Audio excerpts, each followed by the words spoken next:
Nah, di wawancara ini kita selain foto juga tujuannya ingin mengecek apakah pemohon ini nanti bermasalah, karena kita tahu bahwa banyak sekali yang modus-modus, misalkan pemohon ini pengennya wisata, ternyata setelah keluar negeri mereka untuk bekerja.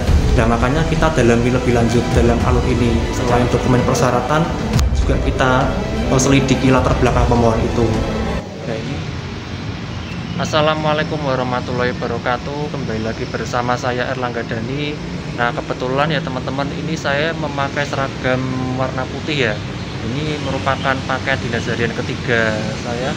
Nah, di video saya sebelumnya teman-teman, saya menjelaskan tugas saya di tempat tugas saya saat ini, yaitu di unit kerja kantor imigrasi Brebes, dan juga alur permohonan paspor ya, dimulai dari alur customer service sampai dengan foto dan wawancara. Nah, di video kali ini saya ingin mengajak teman-teman untuk melihat bagaimana proses penerbitan paspor itu setelah alur wawancara.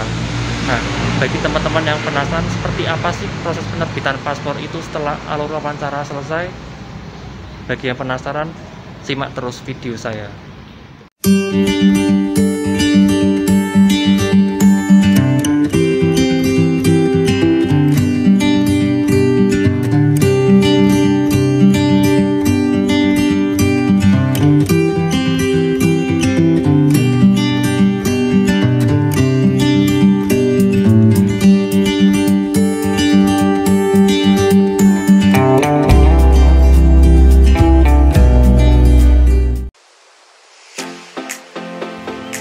Nah, sebelum saya tunjukkan pada teman-teman alur penerbitan paspor setelah proses wawancara, di sini saya akan memberikan pengantar sedikit ya, bahwasanya mekanisme penerbitan paspor semua kantor imigrasi di Indonesia itu mengacu pada Peraturan Menteri Hukum dan HAM Nomor 8 Tahun 2014 tentang paspor biasa dan surat perjalanan laksana paspor.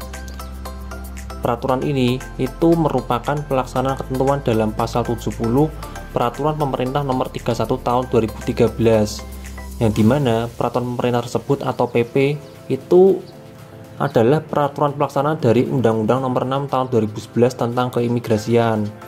Hal ini sesuai dengan hierarki peraturan perundang-undangan di Indonesia dalam UU Nomor 12 Tahun 2011 Pasal 7. Nah, seperti kita tahu, negara Indonesia itu menganut beberapa asas hukum.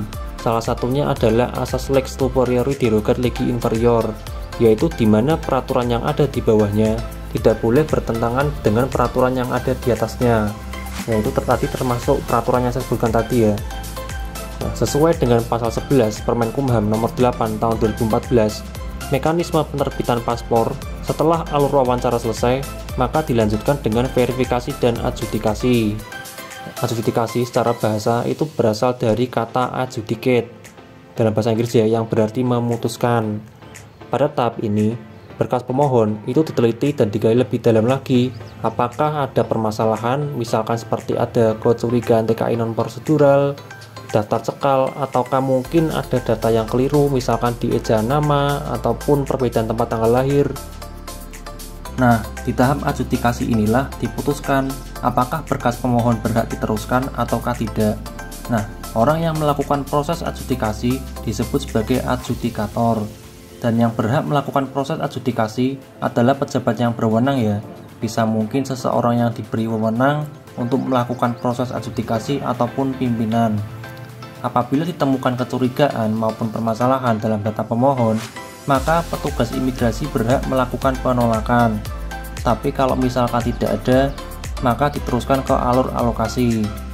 Tentunya proses alokasi ini bisa dilakukan apabila pemohon sudah melakukan pembayaran paspor.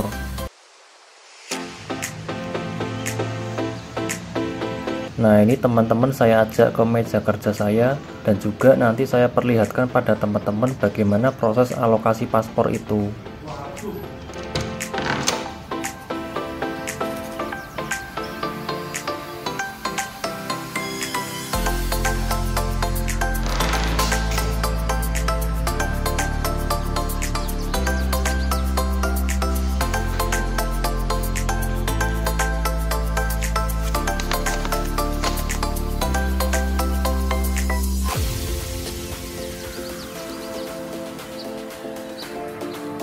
Nah, ini adalah alur alokasi.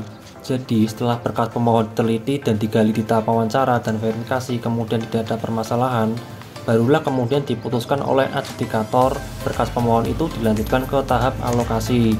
Di alur alokasi ini, nanti berkas pemohon dicek lagi, disamakan nama, tempat tanggal lahir, jenis kelamin, baik di KTP, KK, akta kelahiran, atau ijazah, atau buku nikah sesuai berkas yang dibawa pemohon.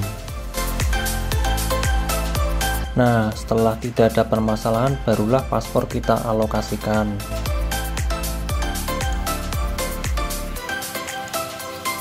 Setelah di alur alokasi itu data pemohon tidak ada permasalahan, kemudian dilanjutkan ke tahap pencetakan paspor.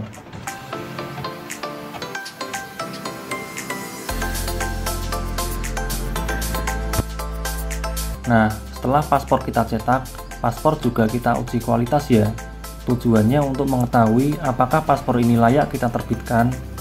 Nah, setelah kita uji kualitas, ternyata tidak ada permasalahan dan paspor itu dinyatakan layak oleh sistem untuk diterbitkan, barulah paspor kita laminating.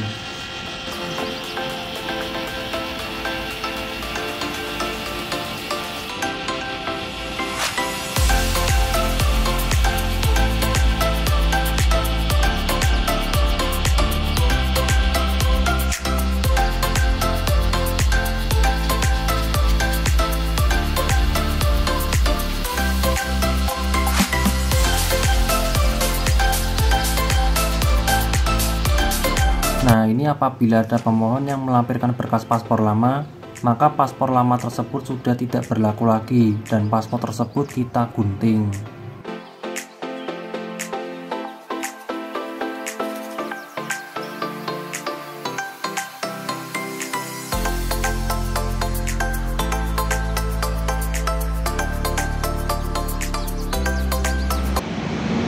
Nah, itu saja video dari saya. Semoga video ini bermanfaat bagi teman-teman yang saat ini mungkin pengen keluar negeri, pengen tahu bagaimana alur